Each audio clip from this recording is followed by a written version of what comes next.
de votre attention. Je vous remercie. Le dernier intervenant est M. Jean-François Mbaye pour La République En Marche, pour cette discussion générale.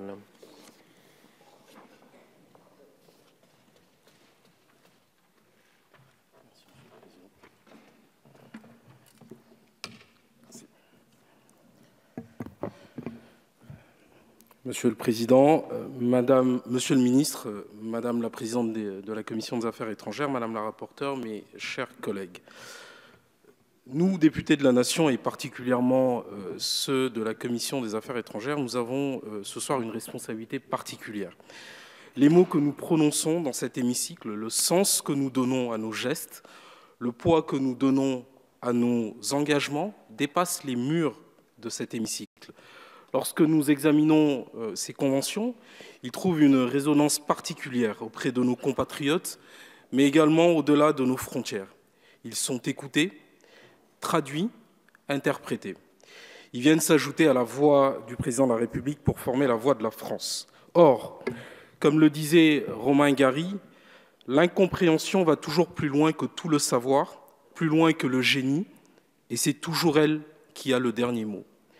Les éclats de voix, les effets de manche, les rodomontades, s'ils peuvent servir des intérêts personnels, rendent nos messages plus inaudibles, nos volontés moins compréhensibles. Et c'est avec toute la prudence, toute la sincérité et toute la responsabilité nécessaires que prendre la parole dans cet hémicycle implique que je m'exprime devant vous. Je souhaite tout d'abord rappeler que la question de Mayotte, comme l'a évoqué ma collègue Annie Chapelier, demeure importante dans notre République. La souffrance de nos compatriotes ne peut être ignorée et c'est avec toutes nos convictions que nous nous y attellerons. L'enjeu des Comores et des relations de cet État avec la France, et Mayotte en fait également partie. Cependant, si j'entends les passions que peuvent déclencher ce sujet, celles-ci sont rarement bonnes conseillères.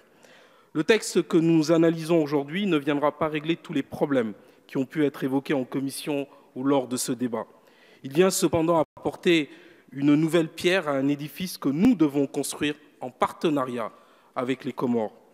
La convention que nous examinons aujourd'hui était tout à fait importante. Elle est tout à fait importante parce que notre coopération en matière d'entraide judiciaire avec les Comores, et les orateurs précédents l'ont rappelé, ne reposait sur aucun fondement juridique. Elle se faisait au titre de la courtoisie internationale sans aucune sécurité juridique. Elle est donc, mes chers collègues, essentielle à notre coopération. Elle est également une convention tout à fait classique, se rapprochant d'autres que nous avons autorisées à être ratifiées, comme récemment avec le Costa Rica. Elle offre l'ensemble des garanties inhérentes à la tradition juridique française et est conforme aux obligations internationales et européennes de la France. L'entraide est la plus large possible. Le secret bancaire ne constitue plus un obstacle à la coopération. Facilitation d'exécution des procédures selon la demande des parties requérantes avec l'accord des parties requises et l'assistance à la réalisation de ces actes. L'exigence de célérité, la possibilité d'ajourner l'entraide plutôt que de la refuser définitivement ou la communication des motifs du refus viennent renforcer la qualité de cette coopération, de la coopération. Enfin, et parce que le contexte local n'était pas absent de l'esprit des négociateurs, des dispositions particulières ont été introduites. Ainsi, afin de lutter plus efficacement, notamment contre le trafic des stupéfiants et contre les réseaux d'aide à l'entrée et au séjour irréguliers, la Convention permet de recourir à des livraisons surveillées dans le respect du droit national des Comores, ainsi qu'à des coopérations d'infiltration.